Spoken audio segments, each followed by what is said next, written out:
There are sounds the body knows before the mind does. The sound of water moving over stone, the sound of rain arriving from a long way off, crossing a field or a rooftop, announcing itself with a particular softness before it reaches you. The sound of the sea at night, when the light has gone and the ocean becomes something you feel more than see. A breathing presence at the edge of everything, rhythmic and enormous and entirely indifferent to the hours you keep. You have heard these sounds before, not just in this life. The hearing goes deeper than memory, deeper than experience, deeper than anything you could point to in your own biography and say, "This is where it began." The hearing goes down to the place where the body keeps its oldest information. The archives that predate language, predate thought, predate the whole long project of consciousness by many millions of years. The place where the cells still remember what it was to be surrounded by water, where the blood, with its salt content so close to the composition of the ancient sea, still carries something of that original element, as if the ocean never entirely let us go, as if we have been, all this time, carrying it with us. You are listening to Midnight Sleep Chronicles, and tonight, our archives open around a question that lives at the intersection of the very old and the very deep. We are going to the places where civilization sank beneath the waves, where streets and temples and harbors and the ordinary arrangements of human life, the places where bread was made and children played and the dead were buried with ceremony. All of it went underwater, slowly or catastrophically. And the ocean covered it, and the ocean kept it, in the particular way the ocean keeps everything. Completely, silently, and without apology. Let your body settle now into whatever surface holds it.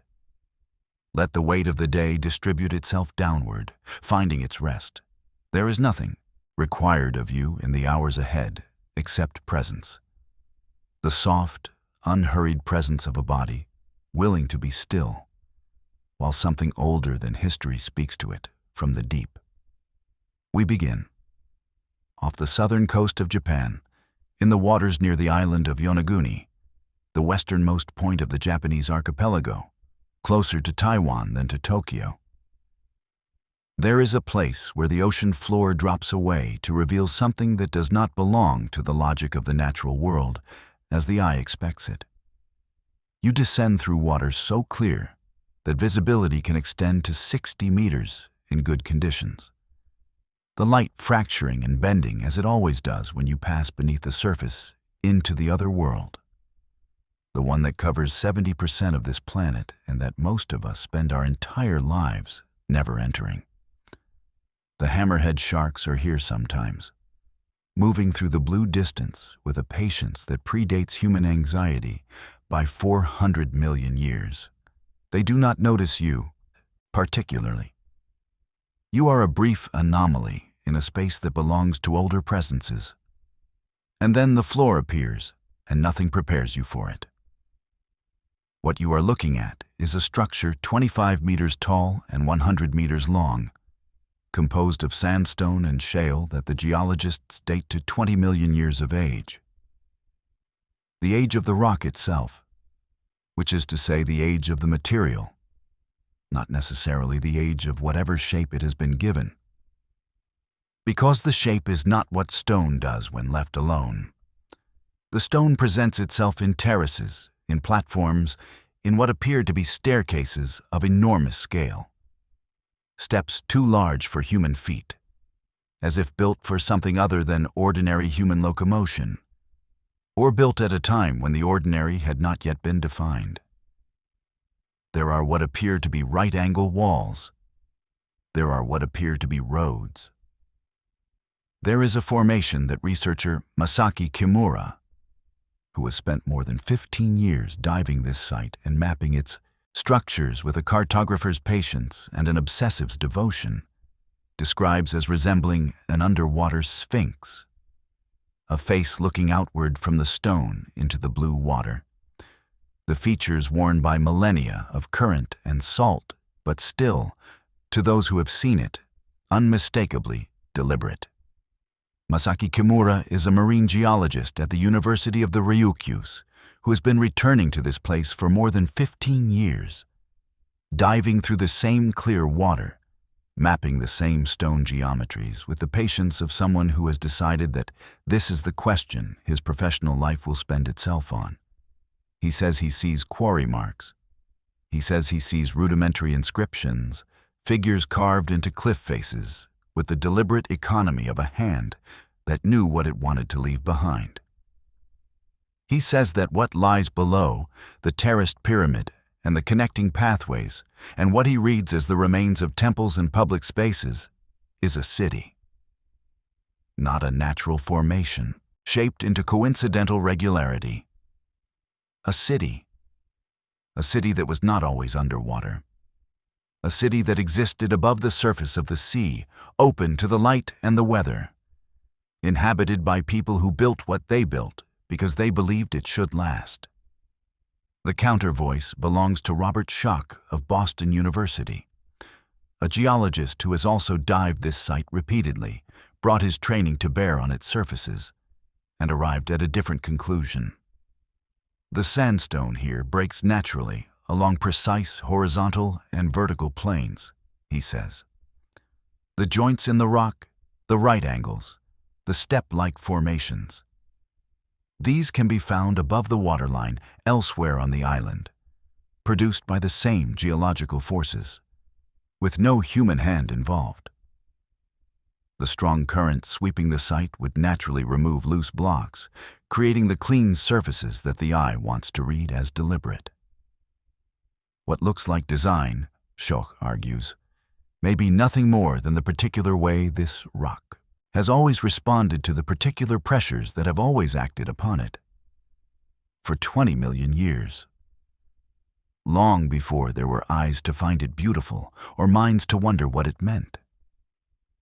And yet, Schoch himself, the skeptic, the man most determined to offer a natural explanation, adds something to his account that he cannot quite explain away. On the island of Yonaguni itself, above the waterline, there are tombs and structures that appear to have been artificially carved from the bedrock.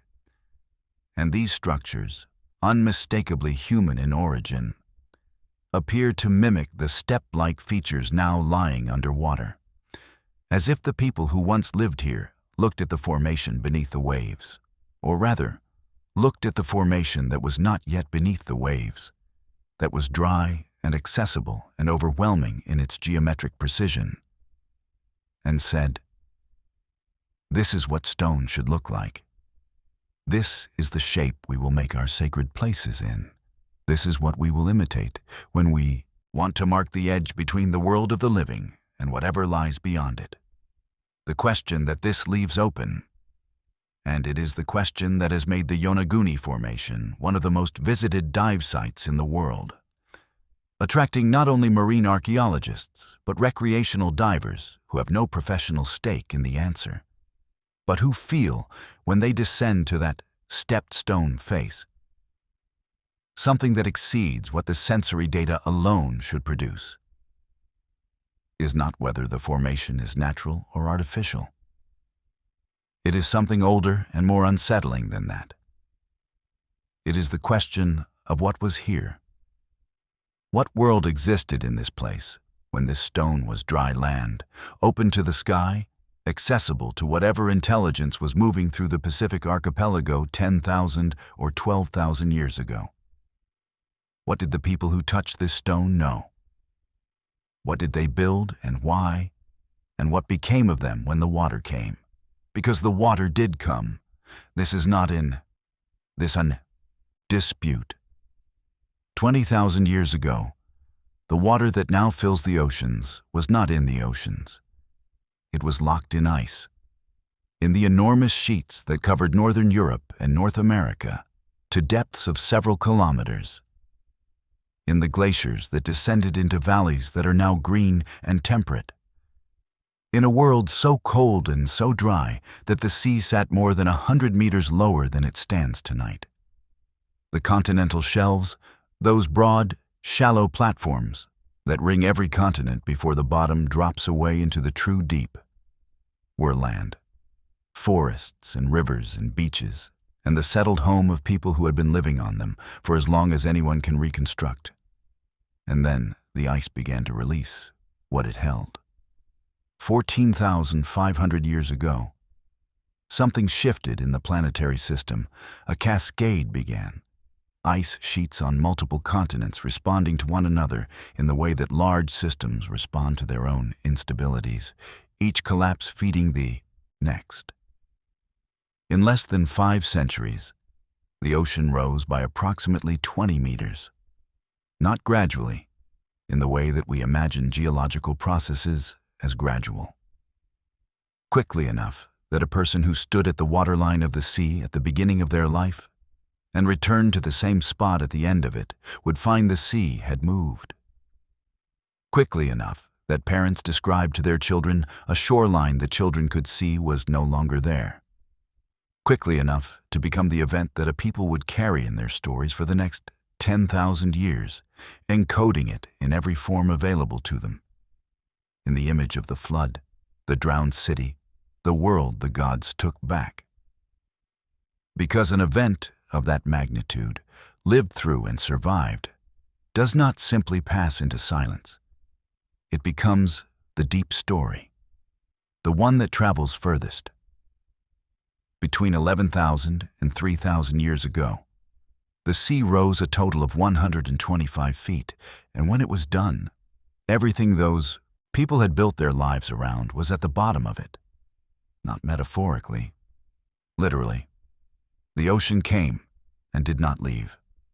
Off the western coast of India, in the Gulf of Kambat, there is a site that was discovered in the year 2000 when the National Institute of Ocean Technology was conducting routine pollution surveys using sonar. The instrument readings revealed, at a depth of 30 to 40 meters on the ocean floor, a pattern that sonar does not usually find in natural terrain. Regularly spaced geometric structures, the kind of right-angle repetition that indicates human construction. The site stretches nearly 9 kilometers. Subsequent investigation retrieved artifacts from the seafloor, pottery, stone tools, what appeared to be building material, and among them, a piece of worked wood that was sent for carbon dating. 2 separate laboratories returned dates of approximately 7,500 years before the present. In the moment when those dates came back, the people in the room were looking at something 9,500 years old. More than 5,000 years older than the first cities of Mesopotamia, which had been the assumed threshold of urban civilization since archaeology first began mapping the past. Closer to the shore, in the shallow water near the temple city of Dwarka in Gujarat, marine archaeologists from the National Institute of Oceanography spent nearly a decade between 1983 and 1990 excavating the submerged remains of a fortified harbor complex, stone building blocks, pillars, the remains of what appear to be walls and bastions, and hundreds of stone anchors of various types, the accumulation of a port that was once, evidently, significant enough to require serious maritime infrastructure.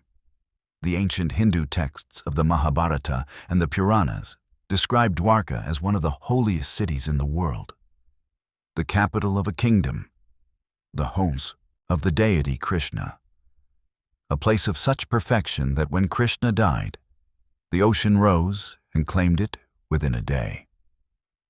The texts say the sea took back what it had lent.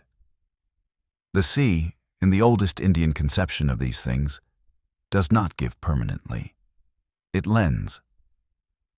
The archaeologist who spent her career excavating this site said that the structures found in the water correspond, with a precision she had not expected, to the descriptions in the ancient literature. She was careful in how she stated this, careful in the way that good scientists are careful, not willing to claim more than the evidence warrants. but the fact of the structures is not in doubt. Something is there. Something that was built by human hands and is now underwater, and has been underwater for a very long time, and corresponds to a tradition that has been telling this story for more than 3,000 years of recorded memory. To the north and west, in the shallows of the North Sea, a different kind of testimony is available. Fishermen working the bottom-dragging nets that have swept the North Sea for centuries have been bringing up strange catches for a very long time. Bones of mammoths, antlers of red deer, tools of flint and bone in shapes that archaeologists recognize as Mesolithic, belonging to the Stone Age hunters who lived in northern Europe between the retreat of the glaciers and the arrival of farming, roughly between 12,000 and 6,000 years ago. These objects have no business being in the middle of the North Sea. The North Sea is deep water, open ocean, nowhere near a coast. A Mesolithic hunter with a flint tool and a deer antler had no reason to be in what is now the middle of the sea, 40 kilometers from any current shoreline. Unless the middle of the sea was not always the middle of the sea. 20,000 years ago, the land bridge connecting Britain to continental Europe was not a bridge in the metaphorical sense. A narrow crossing, a difficult passage. It was a territory, an enormous, populated, rich territory of hills and valleys, rivers and marshes, forests of birch and hazel, coastlines teeming with fish and shellfish. The kind of landscape that hunter-gatherers found ideal. Varied enough to support multiple food sources, sheltered enough to be habitable through the winter, connected enough to the great rivers of the continental interior to allow the seasonal movements that the Mesolithic way of life required. Archaeologists call this territory Doggerland, after the Dogger Bank, a submerged sandbank that was once high ground, and that was still an island as recently as 5,000 years ago before the sea finally finished its work. The Doggerlanders, the Mesolithic people who lived in this territory for thousands of years before the sea came, left their traces in the only archive available to them, the seabed. The nets dragged them up. The barbed harpoon carved from deer antler, found in 1931 by a fisherman who cracked open a block of peat hauled from the sea floor, is now in a museum in Norwich, and it is 9,000 years old. And it was found at a depth of more than 30 meters in what is now the open North Sea. And it was made by a person who was standing on dry land when they made it. A person who fished the rivers of Doggerland, who knew the landscape the way people know the landscape that feeds them. With a knowledge so intimate, it becomes part of the body, part of the way the legs move through terrain, part of the angle at which the eyes scan a horizon. Around 6,150 years before the present, something happened that even the slow, impersonal rise of the sea could not have prepared those people for. Off the coast of Norway, on the edge of the continental shelf, an underwater landslide occurred.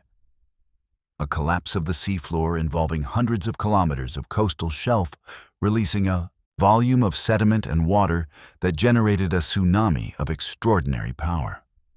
The wave that crossed the North Sea and struck the coastlines of what would become Britain, the Netherlands, Denmark, and the German coast was estimated at heights of 3 to 5 meters in open water, amplifying as it approached shallow ground. The coastal settlements of Doggerland, already diminished, already pushed to the higher ground as the sea had been rising for centuries, received that wave without warning. In an afternoon, or morning, or night, the remaining land was largely gone. What the people who survived, who were on higher ground, who were away from the coast, who were simply and incomprehensibly lucky in their position on that particular day, what they carried with them was a memory. Not a myth yet. A memory. The memory of a land that had existed, that had been home, that was now covered by water and gone, as completely and as irrevocably as if it had never been, except that it had been. And they knew it.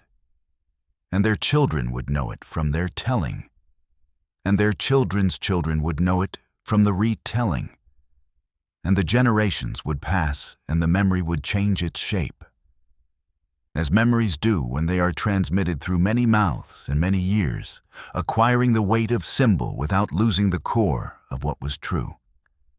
Before there were maps, there were stories. And before the stories were written down, they lived in the body the way certain kinds of knowledge live. Not as information that can be examined and verified, but as a shape of attention, a way of holding the world that persists even when the specific content of the memory has been worn smooth by many years of telling. The myths of drowned worlds are among the most widely distributed stories in the human record. They appear on every inhabited continent. They appear in cultures that had no contact with one another, in languages that share no common root, encoded in traditions as different as the peoples that carry them. And what is striking, what becomes difficult to dismiss the longer you hold it, is that the particular quality of what all these stories mourn maps with unusual precision onto a real event, the end of the world that existed before the sea rose. Plato wrote about Atlantis in two dialogues composed around 360 years before the Common Era, the Timaeus and the Critias. He described an island civilization of extraordinary sophistication, located beyond the Pillars of Hercules in what was then called the Outer Ocean, the Atlantic.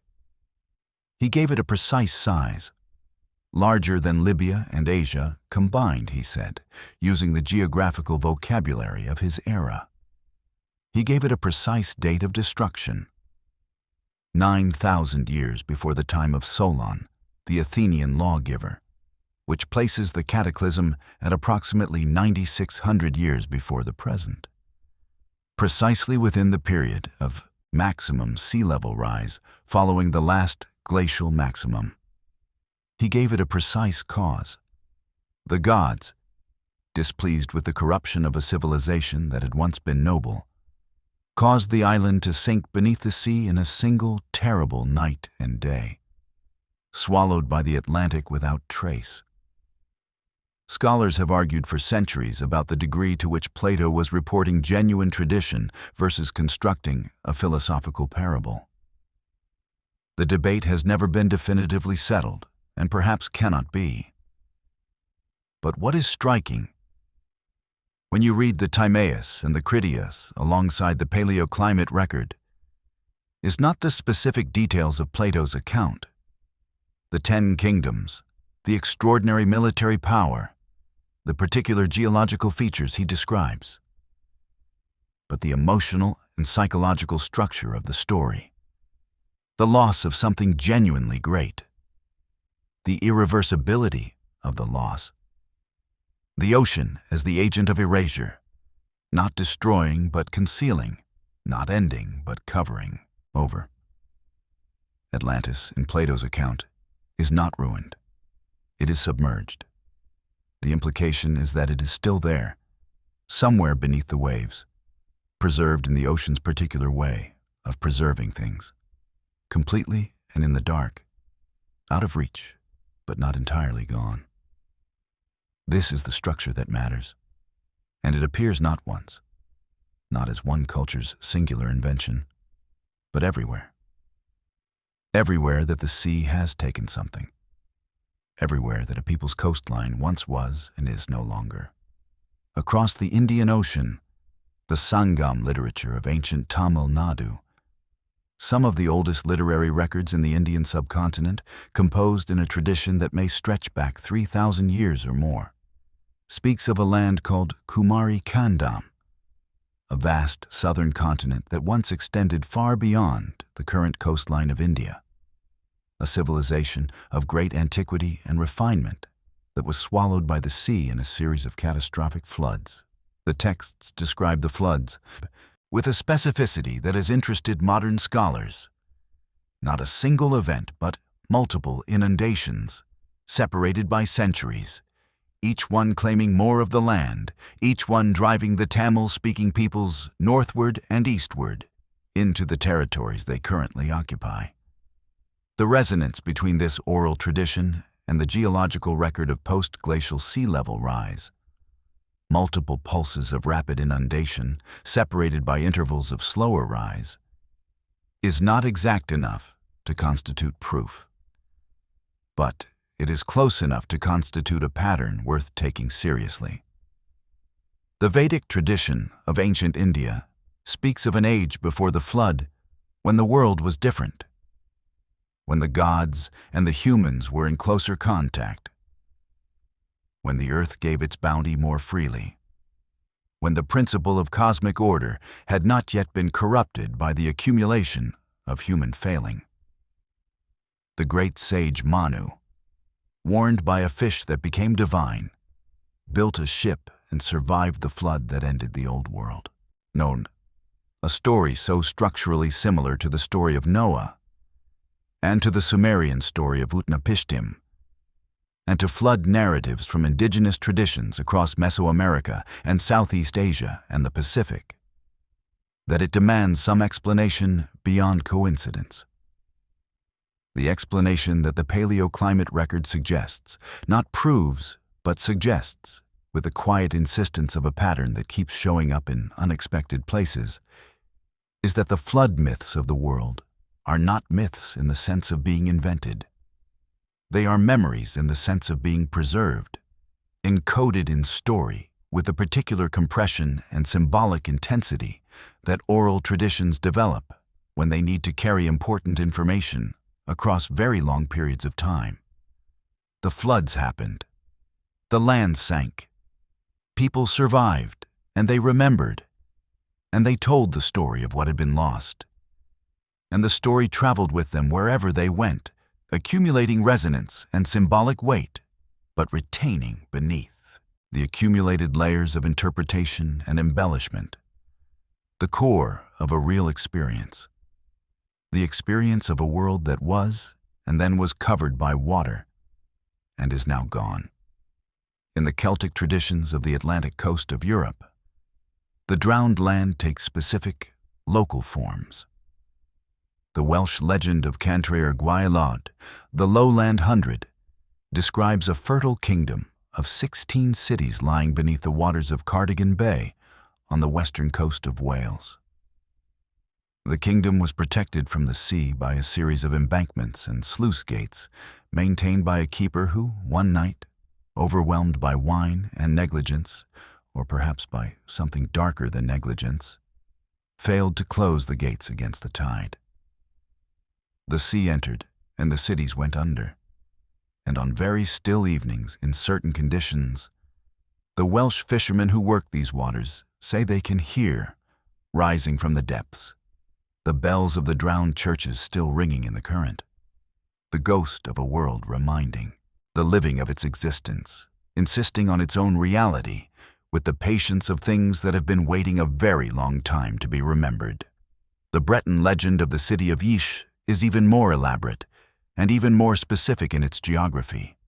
Ysh was built by the king Gradlan at the bottom of a valley that the sea had already claimed, protected by a great dike with a golden gate to which only the king held the key.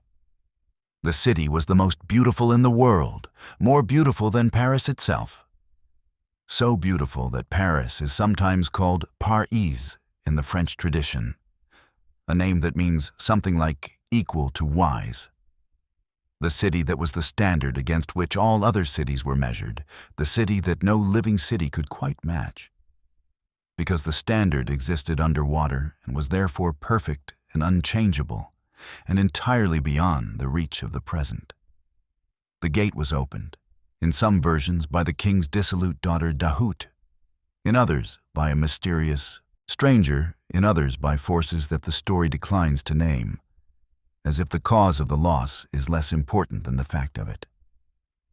And the sea entered, and Ysz sank, and Gradlon escaped on horseback, and somewhere beneath the bay of Douarnenez on the coast of Brittany. If you put your ear to the water on a quiet day, You can hear the bells of Uis ringing with the movement of the waves. The fishermen of that coast have said so for as long as there have been fishermen on that coast. And the coast sits directly above the continental shelf where Doggerland once extended its western edge. And the legend is old enough that no one can say with any confidence when it began. What is striking about these legends? The Welsh Contrère Gwaelod, the Breton city of Issy, the Scandinavian stories of Vineta and Lyonesse, the Japanese legend of Ryugu-jo, the Dragon King's palace beneath the sea, the Arabic tradition of the city of Iram, of the pillars described in the Quran as a vanished civilization of great sophistication, is not that they exist. Human beings are storytelling animals. They will always make stories about the things that have happened to them and the things they have lost. What is striking is the particular emotional texture of the loss they describe. These are not stories about defeat. They are not stories about punishment, exactly. Though punishment sometimes enters the frame as an explanatory device. They are stories about absence, about something that was genuinely good, genuinely beautiful, genuinely capable of sustaining human life in a way that the present world sometimes fails to sustain it. Something that was taken, not by human failure, but by the indifferent physics of a planet that does not organize itself around human preferences. A planet that covered the best of what we had built with water and kept it there, and gave us nothing back but the memory. The bells of Yis ring in the current. The towers of Contrère Gwaelod cast shadows in the bay when the light is right and the water is clear. The stepped stones of Yonaguni sit in 60 feet of water and wait for the diver, who descends with enough stillness to hear whatever they are saying. The streets of Dwarka lie under the sediment of the Gulf of Combat, and the priests still come to the modern temple on the shore to perform rituals of remembrance. And the rituals remember something that may be older than the rituals themselves. The fact that this place was sacred before the sea took the old version of it, and will be sacred after whatever version exists now, has been taken by time and change into whatever form it becomes next. There is a concept in the Japanese aesthetic tradition, a concept called mono no aware, usually translated as the pathos of things, or the bittersweet awareness of impermanence, that the Japanese writer Motori Norinaga described in the 18th century as the fundamental emotional response to beauty, the awareness that beautiful things pass, that the very fact of their passing is part of what makes them beautiful, that the cherry blossoms are most beautiful in the moment they are falling, when their mortality and their loveliness arrive together in a single instant of unbearable rightness. The drowned cities of the world's traditions partake of this quality. They are beautiful because they are gone. They are perfect because they cannot be revisited and therefore cannot disappoint. The city of Yais is more beautiful than Paris because no one has to live in it. No one has to manage the complications of actually being there. The bells in the bay sound only the notes of what was best about it, and the water absorbs everything else. The ideal is preserved in the deep, and the imperfect present washes its feet on the shore and listens. The ocean as keeper of the perfect past. This is one of the oldest metaphors in the human imagination, and it is not entirely a metaphor. It is, also, in a very specific historical sense, a fact. Let the imagery of those bells settle into you for a moment before we go further. The city beneath the bay. The golden gate that failed. The king who escaped on horseback while the water rose behind him, taking with it everything that could not move fast enough to live. There is something in that image that does not feel foreign, that does not feel like someone else's story. And if you stay with that feeling rather than explaining it away, if you let it be present rather than analyzed, you may find that it opens onto something much larger than the legend itself. Something that lives not in the story, but beneath it. In the place where the body knows things the mind has not yet been given words for. Why does the ocean calm us? The question seems simple enough to answer with the familiar language of evolutionary psychology. We came from the sea. Our cells are salt water. Our earliest ancestors were marine organisms, and the sight and sound of water triggers some ancestral recognition in the nervous system, some deep circuit that says, "This is the source. This is safe. You can stop being afraid." The marine biologist Wallace Nichols, who spent decades studying sea turtles and the ocean that sustained them, before he turned his attention to the ocean that sustains us, described what he called the blue mind, a mildly meditative state induced by proximity to water, characterized by calm and presence and the particular ease of a mind that has been given permission to stop defending itself against the world. He documented, with neuroscientists and psychologists and physiologists, the measurable ways that being near water changes the body.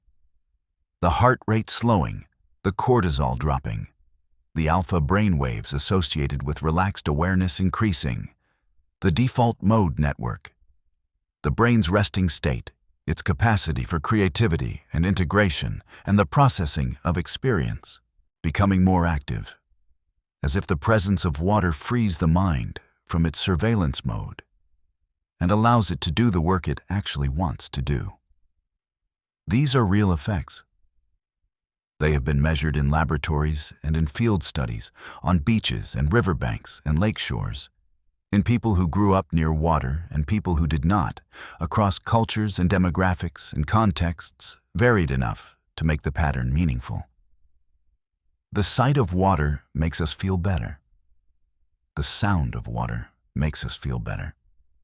The smell of air that has passed over water makes us feel better. This is not poetry. It is physiology.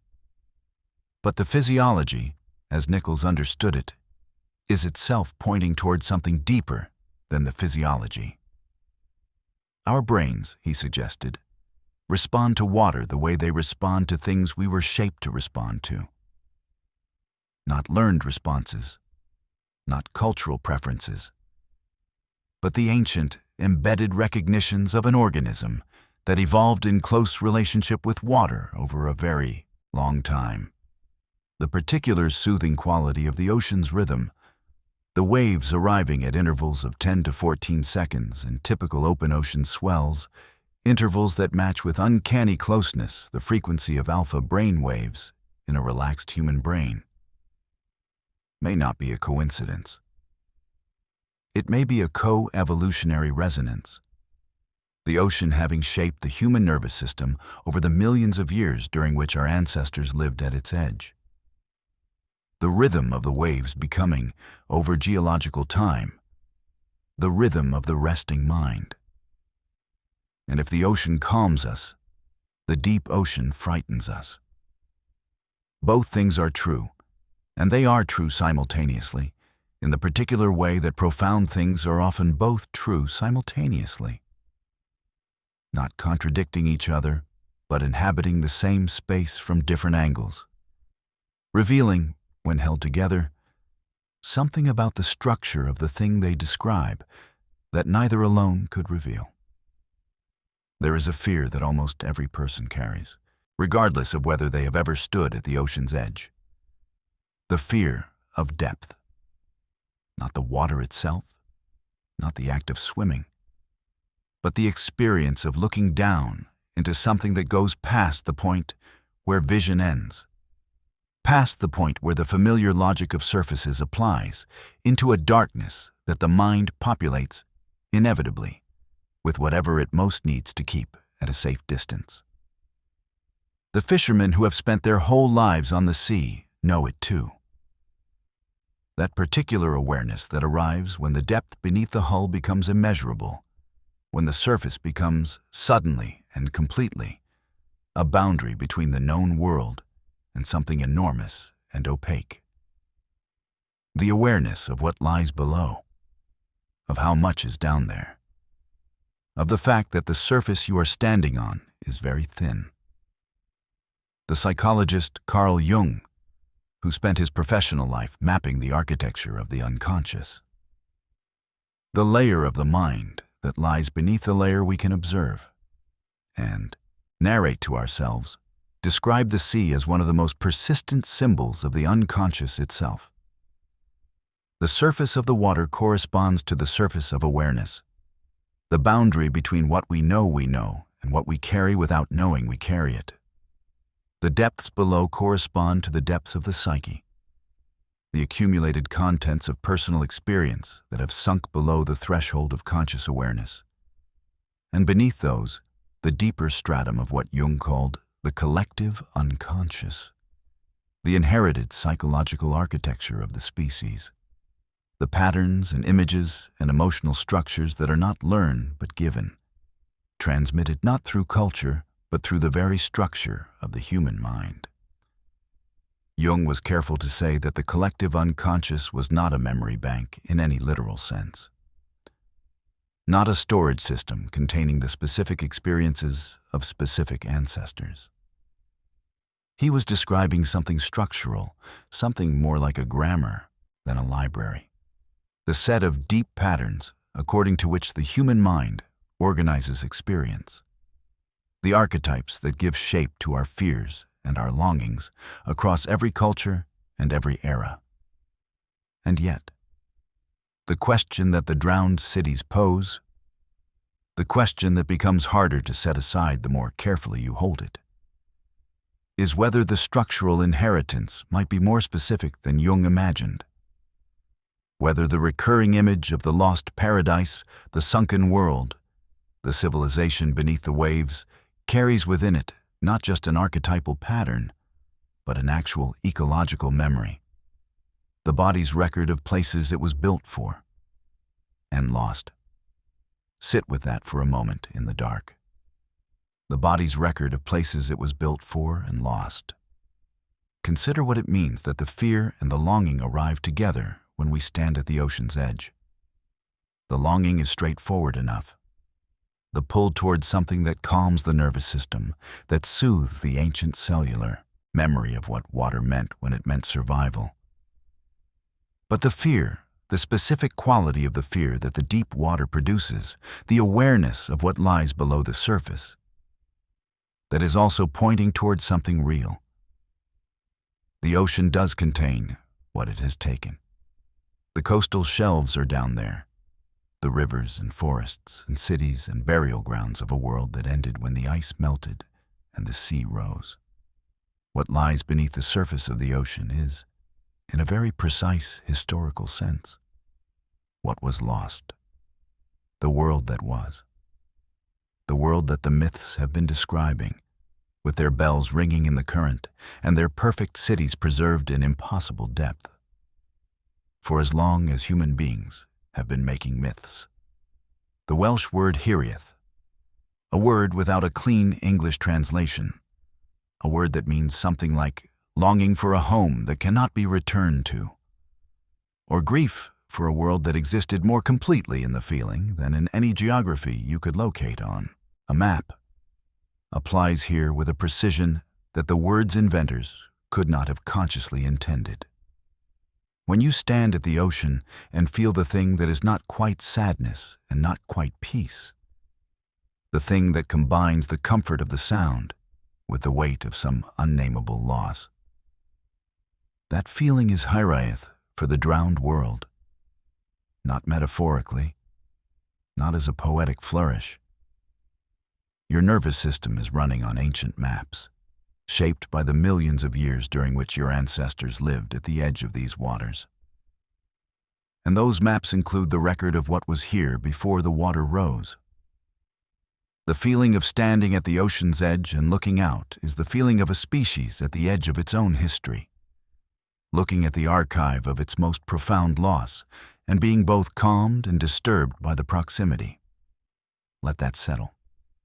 There is something else that the drowned cities teach us, something that the bells of Yais and the stepped pyramid of Yonaguni and the stone.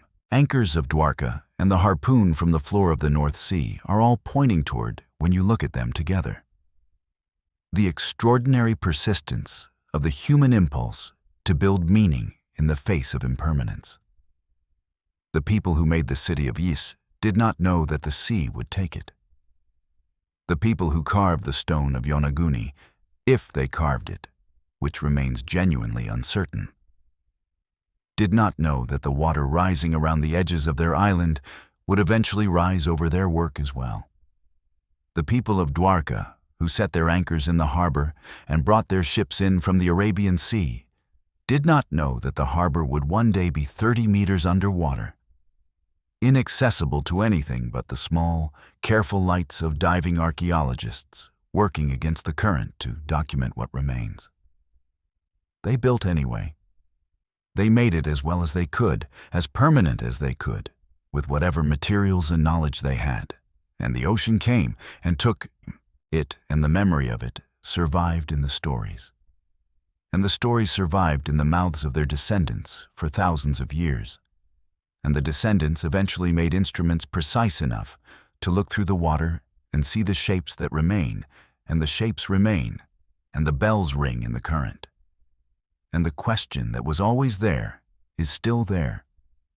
What does it mean to build something in a world where the ocean rises?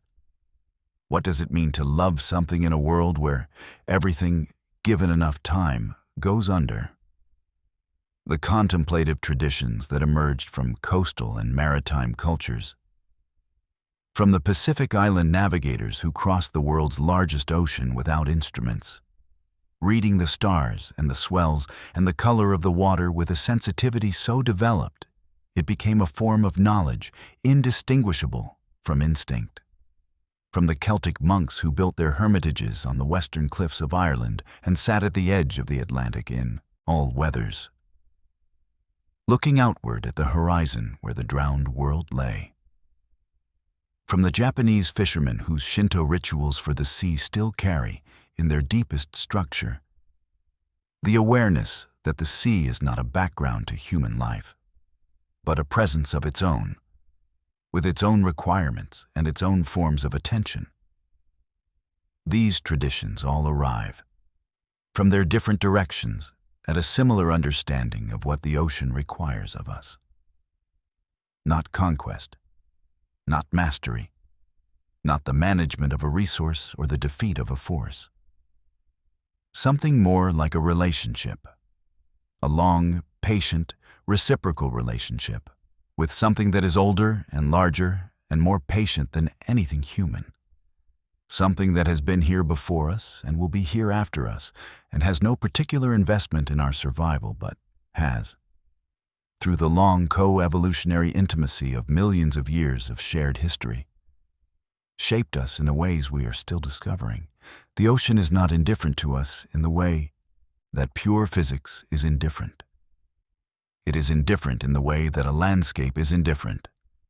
Not hostile, not neutral, but organized according to principles so much larger than individual human experience that the question of whether it notices us is the wrong question. It has shaped us. It has drowned our cities and calmed our nervous systems and provided the salt for our blood and the rhythm for our resting minds. It has kept, in its depths, the record of everything it has taken, and it has been keeping that record for much longer than we have been making records of our own. What the ocean holds in its depths is not gone in the way that destroyed things are gone. It is preserved in the way that the past is preserved inside the present, not accessible in any direct way, not recoverable in any practical sense, but still shaping the present through the particular way it is remembered, the particular weight it carries in the stories that survived its submersion, the particular feeling that arrives when you stand on a beach and look out at what covers the world that was. There is a particular quality of attention that the sea requires, or rather, that the sea produces in those who spend enough time at its edge. It is not the focused attention of a problem being solved, not the diffuse attention of a mind wandering without direction. It is something in between, a kind of open receptiveness, a willingness to receive without grasping, to be in contact with something vast without needing to comprehend it. The contemplatives call it apophatic attention, the attention of not knowing, the attention that arises when the usual tools of the mind, analysis, categorization, the reduction of experience to what can be managed and named, are recognized as insufficient for the scale of what is being encountered. The ocean produces this state naturally. It is simply too large and too old and too indifferent to our categories for the usual tools to get a grip on it. We release our grip, and something opens in the releasing. The Japanese poet Matsuo Basho spent his life walking, attending with extraordinary patience to exactly this quality of encounter with things larger than the self. His most famous poem was written at the edge of an old pond, in the moment when a frog jumped into the water. The poem is about the sound, the brief disturbance, and then the silence that follows it.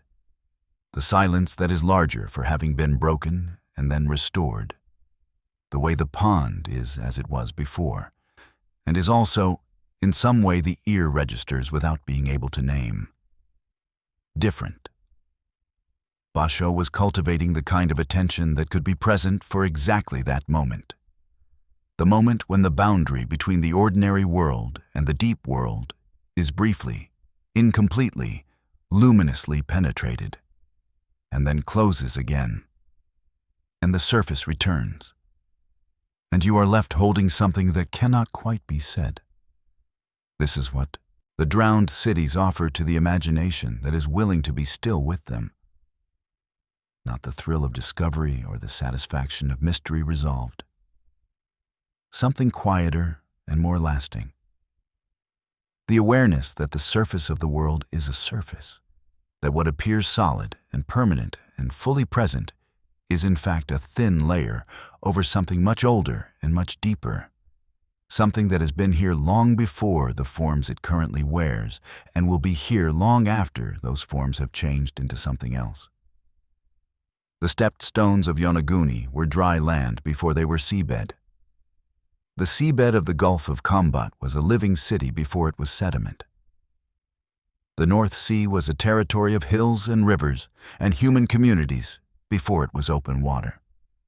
The world we inhabit is always already in transition, always in the middle of becoming something different from what it was and what it will be. And the surface of the present moment is always sitting on top of the accumulated depth of everything that came before it. There is a theory in certain traditions of depth psychology. The idea that what we carry without knowing we carry it shapes our experience more profoundly than what we are consciously aware of. The submerged content, in the psychological metaphor, is the most powerful content. The things that went under rather than being directly experienced and integrated. The losses that were too large to grieve at the time. The knowledge that was too disturbing to hold in conscious awareness. The memories of what was taken that survived only as a shape of feeling. A tinge of something not quite identified attached to certain experiences and landscapes. These things do not disappear when they go under. They continue to operate. They shape the responses of the system that contains them without announcing themselves, without being available for examination and deliberate engagement. They are the bells ringing in the current, the voice of what is submerged speaking upward through the layers of water and time. The Greek philosopher Heraclitus wrote, in the 6th century before the Common Era, that you cannot step into the same river twice. Not because the river changes, though it does change, but because you change. The river and the person stepping into it are both in constant flux, both made of the same perpetual motion, both expressions of the single underlying process that Heraclitus called the logos. the deep pattern of change that constitutes reality, the principle of flux that is itself the only constant. The ocean, in this understanding, is not a place. It is a process. And what it has taken into itself, the cities and the coastlines and the civilizations, has not been destroyed. It has been incorporated into the process, changed into something else. Still present, but in a different form, in the depths where the process continues according to its own logic, in the dark and under the pressure of all that water, in a time measured not in generations, but in tides, the tide that rises and the tide that falls, the sea level that went up over the course of 8,000 years and has been more or less stable for the last 6,000. The wobble of the Earth's axis that drove the African monsoon northward and created the Green Sahara, and has been slowly, patiently working its way back around to the position that will, in approximately 11,000 years, begin the process of greening the desert again. These are the timescales within which the ocean operates. The planetary cycles, the orbital mechanics, the glacial rhythms that are measured not in years, but in tens of thousands of years. In the slow, patient counting of the Earth's own deep time. The tide that rises and the tide that falls.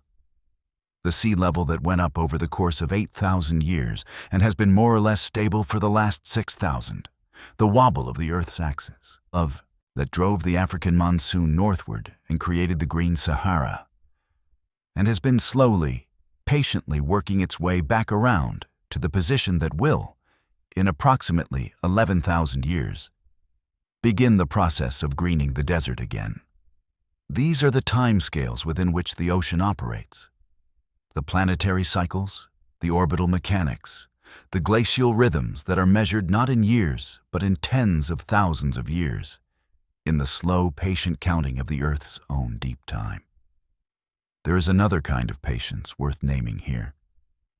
The patience of the human body itself, which is not nearly as fragile as it sometimes feels in the small hours when the day's anxieties have gathered at the edges of the mind. The body that holds you tonight has been refining its capacity for rest for a very long time. Every generation of human beings that lived before you, all the way back through the Mesolithic hunters of Doggerland and the harbor pilots of Dwarka and the fishermen who stood on shores that the sea has long since taken, all of them slept. All of them went through the same biochemical passage that you are entering now. The loosening of the grip on consciousness, the softening of the boundary between the waking self and whatever lies beneath it, the slow release into the depth the cells require in order to do their work. Every one of those people fell asleep under stars that are still visible tonight. The same stars, the same patterns. The stars did not know about Doggerland. They simply continued, as they always continue, providing the navigation by which the lost might find their way. We live on the surface of this process, in the thin slice of the present that our consciousness can hold. We stand on the shore and look at the water that covers the world that was, and we feel something for which we have, in most languages, only approximate words. The Japanese might call it aware, the bittersweet recognition of impermanence, the feeling of beauty and loss arriving together. The Welsh call it hiraeth, the longing for what cannot be returned to. The Greeks might have said nostalgia, from the words for homecoming and pain, the ache of the return that cannot be made. The Sufis, who have thought as deeply about the quality of longing as any tradition in the human record, speak of shauq, the particular kind of desire that has no specific object, that is in love with absence itself, that is most alive when what it seeks is most completely out of reach. All of these words are attempts to name what you feel when you stand at the ocean and understand, not intellectually, but in the body, in the part of you that runs on the old maps. what lies beneath. The world that was. The cities and the people who built them, and the lives they lived in, and the light before the water came. The harpoon in the hand of the hunter standing on the banks of a Doggerland river that no longer exists. The anchor dropping from a Dwarken ship into a harbor that is now seabed. The hands that touched the stepped stone of Yonaguni and felt in its geometry something worth imitating in their own sacred places. The fishermen who did not close the gate against the sea. The bells ringing in the bay. You carry this. Not metaphorically, not symbolically, not in any attenuated or poetic sense. You carry this in the salt of your blood and the rhythm of your resting brain and the involuntary calming that arrives when you hear water moving over stone. You are the latest expression of a species that stood at the edge of the sea when the sea was rising and watched the world it knew go under and survived and remembered and built again and loved again what it had built. Knowing somewhere beneath the conscious knowledge that the sea will come again, that the tide of planetary time is longer than any human lifetime and will return to all shores eventually, and building anyway, loving anyway, making it as well as possible anyway. This is not resignation. It is not fatalism. It is something more like the specific courage of a creature that knows it is mortal and builds cathedrals anyway. That knows the tide will rise and anchors the ships anyway. That knows the gate will fail eventually and rings the bells anyway.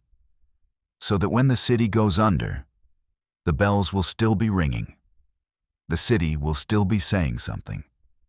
The water will carry the sound forward through time, to the ears of whoever is listening on whatever shore comes next. The waves that arrive at the beach where you are, in your imagination, in the dark of this listening, have been traveling. They began somewhere in the open ocean, generated by wind over water that no eye witnessed.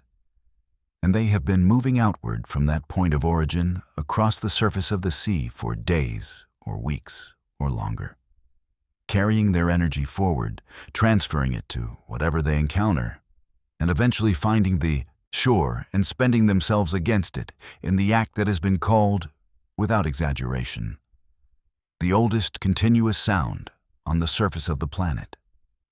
The wave that breaks on the shore tonight contains, in the mechanical transmission of its energy, something of every wave that has come before it on this shore.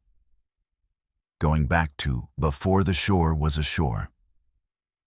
Back to when it was a hillside in Doggerland, or a coastal plain of Kumari Kandam, or a beach that had no name because there was no one yet to name it. The sound of water moving over stone is older than language. It predates, by an enormous margin, the first human attempt to describe it. And yet, every human language has words for it. Not just one word, but many words. Words that try to capture the different qualities of different water over different stone in different circumstances. The vocabulary of a species that has been listening to this sound for so long that it has developed a whole grammar of attention around it. The sound that the ocean makes is the sound that was here before we were and will be hereafter, and is the background against which all of human history has taken place. The wars and the cathedrals and the drowned cities and the myths about the drowned cities and the science that found the cities beneath the myths. Consider what it means that we can know all of this. That we can read the sonar images from the Gulf of Combat and recognize in the geometric regularity of the structures on the sea floor the signature of human intention. That we can hold the 9,000-year-old harpoon from the North Sea and understand what it is, what it meant, who used it, and where, and in what world. That we can hear the legends of Yers and Contra Guayalot and understand them not as fantasy, but as memory, encoded, transformed, emotionally concentrated by the long passage of oral transmission, but pointing toward something that happened, toward a loss that was real and a world that existed and a people who loved what they had built and could not save it from the sea. The drowned cities are not gone.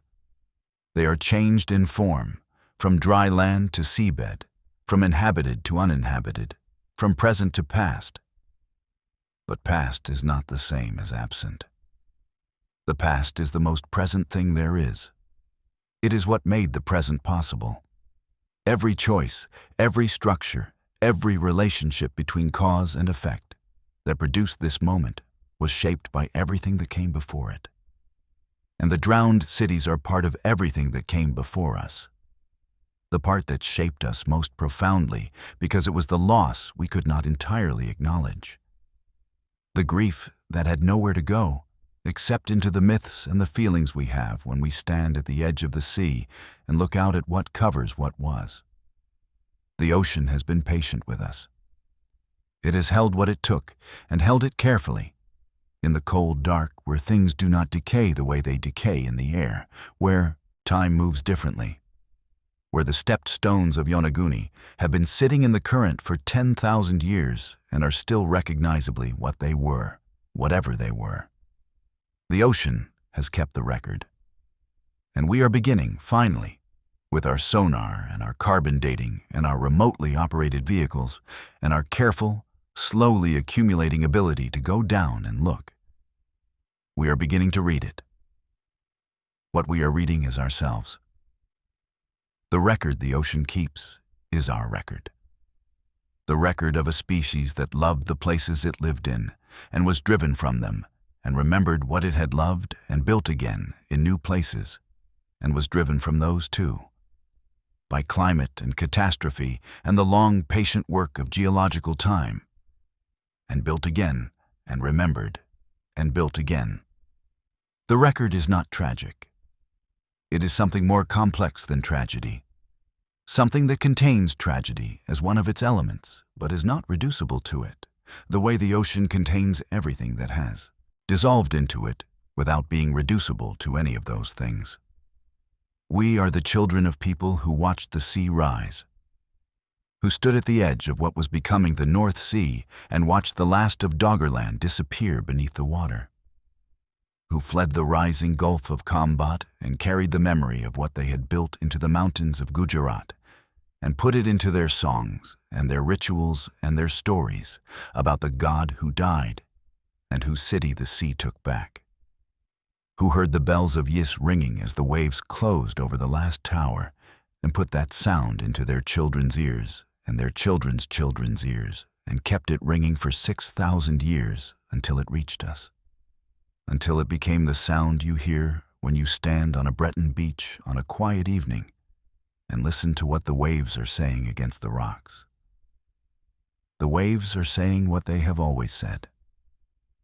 They are saying what the ocean has always said to the creatures that came to its edge and were shaped by their proximity to it and carry in the salt of their blood and the rhythm of their resting brains and the particular ache they feel when they look out at the horizon. We were here before you, and we will be here after you. And everything you have built and loved and lost is down here with us.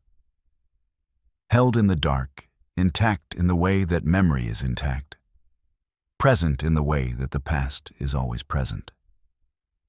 Not as something you can return to, but as something you can carry, as something that shapes the shape of your longing, even when you cannot name what you are longing for. There is a concept in ecology called the ghost of predators past. The observation that prey animals in regions where large predators have been absent for centuries still carry in their behavior the responses evolved for a threat that is no longer present.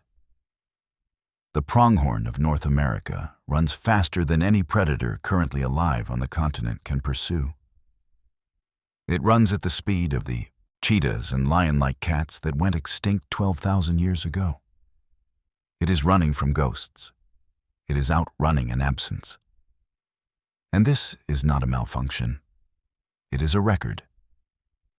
The pronghorn speed is a document of a world that was. We are running at the speed of the drowned world. the ease that the human body still feels beside water, the involuntary calming that arrives at the sound of waves, the particular quality of attention that the ocean produces in the mind willing to be present to it.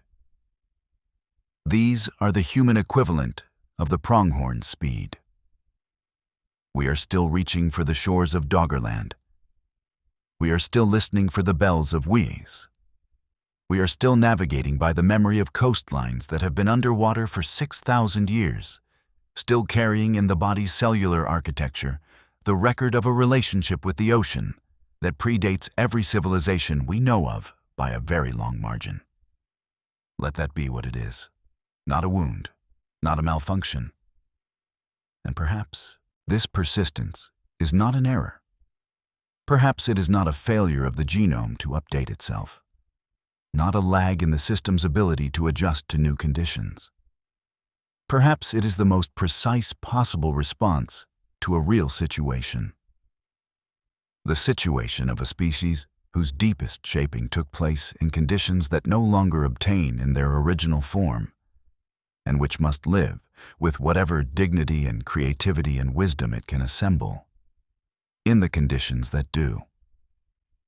The ocean is still here. The water is still here. The rhythm is still here. What we lost were the specific shores, the specific cities, the specific configurations of land and water that our ancestors called home. What remains is the thing that made those shores beautiful in the first place. The ocean itself, unchanged in its essential nature, still producing the same calming in the same bodies, still keeping what it keeps in the same dark, still ringing with what was given to it in one form or another, since before the first human being stood at its edge and felt what you feel when you stand at its edge. And then there is the other side of this. The philosopher Blaise Pascal, writing in the 17th century with a precision that is not dated, described the human being as a thinking reed, the most fragile thing in nature, crushable by a drop of water, and yet able to encompass the universe in thought, to know its own finitude, to know that the stars do not know it exists. The greatness of humanity, he wrote, consists in knowing its misery. A tree does not know it is miserable. To know one is miserable.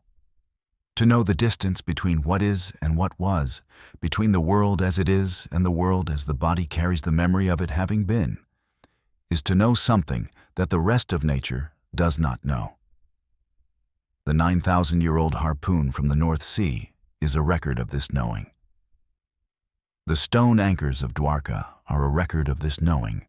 The bells of Yais, ringing in the current, are a record of this knowing. Every story ever told about a world beneath the waves, every longing for a shore that no living person has stood on, every moment of unexpected peace at the ocean's edge that the neuroscientists are still learning to explain. All of it is a record of the same knowing. The knowing of a species that was shaped for conditions that changed, that survived the change, that remembers what was lost, and that has been finding ways ever since to carry that memory forward without being destroyed by it. The carrying forward without being destroyed by it. Perhaps that is the practice. Perhaps that is what all of this has always been pointing toward. Not the recovery of the drowned world, not the return to the shore that went under, but something subtler and more available than return. The willingness to know what was lost, to hold the full weight of that knowledge, and to continue. To build the anchor and cast it into the water that covers, the place where the harbor used to be. To ring the bells even as the tide comes in. To send the voice of what was loved outward into the water, trusting that water carries what is given to it. That the current moves in directions we cannot always trace. That what is spoken into the deep does not simply disappear. The philosopher Simone Weil wrote, in the middle of the 20th century, about the need for roots, about the particular kind of suffering that comes from being severed from the continuity of a living tradition, cut off from the accumulated knowledge of how to live in a particular place, with a particular people under particular conditions. She was writing about the social and political uprootedness of her era, but her words reach further. The deepest roots of our species do not go into any particular soil. They go into water, into the ocean that shaped us before we had language to describe the shaping, into the salt seas that our blood still remembers, that our cells still run on, that our nervous systems still consult when they need to know whether it is safe to rest. The philosopher Simone Weil wrote in the middle of the 20th century about the need for roots, about the particular kind of suffering that comes from being severed from the continuity of a living tradition, cut off from the accumulated knowledge of how to live in a particular place with a particular people under particular conditions. She was writing about the social and political uprootedness of her era, but her words reach further. The deepest roots of our species do not go into any particular soil. They go into water, into the ocean that shaped us before we had language to describe the shaping, into the salt seas that our blood still remembers, that our cells still run on, that our nervous systems still consult when they need to know whether it is safe to rest. Consider the quality of rest that the ocean produces, not the rest that comes from exhaustion, the collapse into unconsciousness of a body that has nothing left to give, not the rest that comes from distraction, the brief interruption of anxiety by something compelling enough to occupy the mind temporarily. The rest that water produces is something more fundamental. It is the rest of a system that has been given permission to stop defending itself. The nervous system that has been running in what the researchers call the red mind. The high alert, high vigilance state of a brain in a modern world of competing demands and constant stimulation. This nervous system, when placed in proximity to water, begins, almost against its will, to downshift. The parasympathetic nervous system takes over from the sympathetic. The breath deepens. The heart rate slows.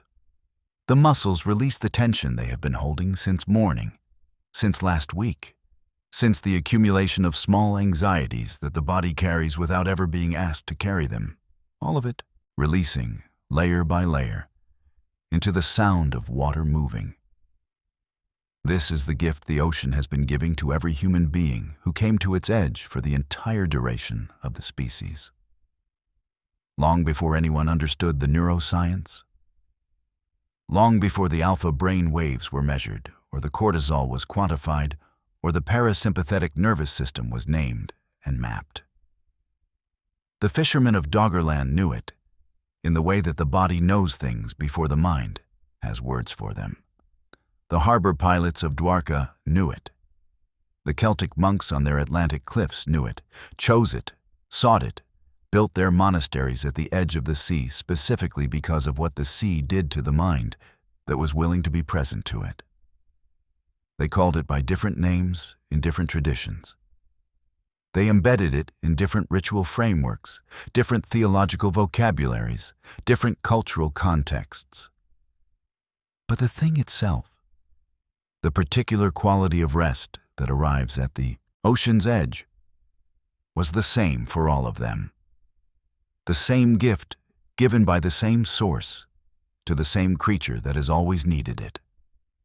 And so, when you are near the ocean and the calm arrives, the particular calm that is different from any other kind of calm, the calm that seems to come from a depth that matches the depth of the water rather than being merely the absence of disturbance, you are consulting the oldest record available to you. The record that predates the myths of the drowned cities, that predates the first human civilization, that predates the rise of the sea and the flooding of the continental shelves and the bells ringing in the bay. The record of a species that evolved in intimate relationship with water, and has never quite shaken the conviction, deep in the body where the reasoning mind cannot reach, that the sound of water moving is the sound of being exactly where you should be. The diver who descends through the clear water off Yonaguni and finds the stepped stones in the deep, who hovers in the blue distance and feels, without knowing quite why, that something important is here. Something that asks for a kind of attention that is different from the attention we bring to geological curiosity or archaeological documentation. That diver is feeling what we all feel when the depth beneath us exceeds our ability to see the bottom, and we are suspended between the surface world and whatever lies below. They are feeling the simultaneous pull and resistance that the ocean has always produced in the creatures who came to its edge. The recognition that this is where we came from, and the awareness of how completely we have moved on, how thoroughly we have made our lives in the world above the water, and how little we truly know of what lies beneath. The bells of wise ring in the current. They have been ringing for a very long time. And the current carries their sound upward through the water, through the layers of blue and green and gray and black, through the thermoclines and the haloclines and the pressure gradients of the deep ocean, upward toward the surface where the light comes through, where the waves move in their ancient 10 to 14-second rhythm, where the body that is holding you now, the body that is resting in the dark, breathing, letting the weight of the day settle through it, like sediment settling through still water, can hear them if it is still enough. Not as sound, exactly, but as something older than sound, in the place older than hearing, in the place where the cells keep the memory of what water meant before memory had a name, in the place where the blood still runs its ancient salt and knows it has been here before, not you specifically, not this version of you assembled from these particular years and these particular experiences, but the long you, the deep you, the you that is the latest expression of something very old and very patient and very much at home in the dark, breathing, trusting the water to hold it. Let the question settle now, not away from you, but into you, the way the sediment of the seafloor settles over the ruins of the cities that lie there, gently, over time, preserving rather than destroying, keeping what is there safe in its own darkness until someone with the right instruments and the right patience comes to read it. The ocean is 9,500 years deeper than the oldest cities we know of, and still it has not said everything it knows. It has been here since before there were creatures to stand at its edge and be calmed by it. And it will be here after, moving in its tidal rhythms and its orbital long cycles, receiving what falls to it and keeping it in the particular way. The deep keeps things, without judgment, without hurry, without the anxiety that drives the living world, with only the patience of something that measures time in the same units as the planets that govern it. The sea level rose, and the cities went under, and the people who loved those cities carried the memory forward in their stories, and the stories became myths, and the myths became the bells ringing in the current, and the bells became the thing you cannot name when you stand at the ocean and look out at the horizon and feel, without knowing why you feel it, that something important is out there, under there, preserved in the dark and the cold and the vast patience of the deep.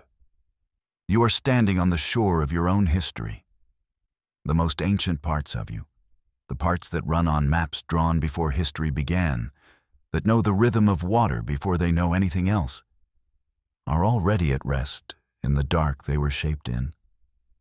The rest of you can follow now, if you let it.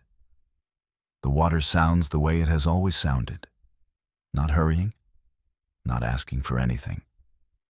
The same low rhythm it has kept since before the first human being stood at its edge and felt what are feeling now.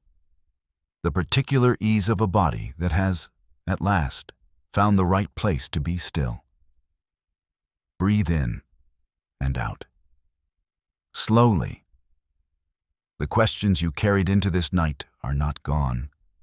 They have only found their depth, settled into the place questions go when they are held without urgency, when they are allowed to become the shape of the silence around them rather than a disturbance in it. Let yourself go down now, not under the water, into the depth of rest that is available to a body willing to release the surface of things, the depth where the weight of today can be set down, gently, completely, like an anchor finding the bottom, like a city finding its rest beneath the sea. Not ended, not destroyed, only changed in form, only moved from the noise of the visible into the silence of the held. The bells of Yis are ringing somewhere in the current. They were ringing before you arrived here, and they will still be ringing when you wake, carrying the memory of the world that was into the world that is, in the only way that memory truly survives, by becoming the sound beneath the sound, the rhythm beneath the rhythm, the deep note running under all the ordinary sounds of a day. The ocean is already holding you. It has been holding you longer than you know. Sleep now. Sleep well.